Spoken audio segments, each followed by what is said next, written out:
Aquí, en este Ajuntament, estava en marxa la Carta de Participació Ciutadana. Això el que feia era, tots els anys es convocaven unes propostes de cara a la ciutadania per a fer obres, sobretot eren obres... espera, això ho retallaràs, que ara només surt... com se diu? Inversions en coses que podien ser interessants a la ciutadania. Moltes associacions se presentaven a aquestes convocatòries i aquest any va haver-hi l'associació Paraules contra l'Oblit, que va fer una proposta de fer un recordatori, un memorial, una escultura per recordar els assassinats durant l'època franquista després de la guerra. Aquí es van matar en el que ara són cases, clar, s'ha urbanitzat, però allí hi havia una paret i en aquesta paret se van assassinar a aquestes persones. Per això se va decidir que l'obra hauria de fer-se en aquest lloc. Se van convocar les propostes de participació i se van fer, es votaven. I una de les que va sortir escollida va ser fer, l'associació va decidir que fos un monolito.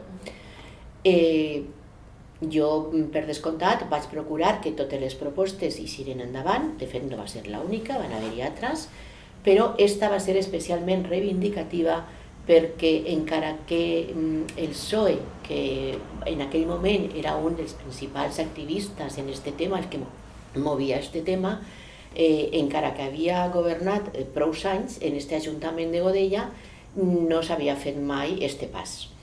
Jo era regidora de Canviem Godella, que era el partit instrumental de Podem en aquella legislatura 2015-2019. Se va fer, se va contractar, tot se va encarregar en l'associació i l'artista que van escollir va ser Vicente Ortí. Este monolit es va inaugurar el dia de la Constitució, el dia 6 de desembre. Es va fer un acte molt emotiu. Del 2017? 2017 he dit? 16, no? 2017. Van ser persones que van ser assassinades per conmemorar l'entrada en París de les tropes de Hitler. I en memòria, per a celebrar això, van vindre uns representants, uns militars de Madrid, i un dels actes que van fer per acollir-los, per a celebrar que este militar estiguera per ací per València, va ser afusellar a 6 persones.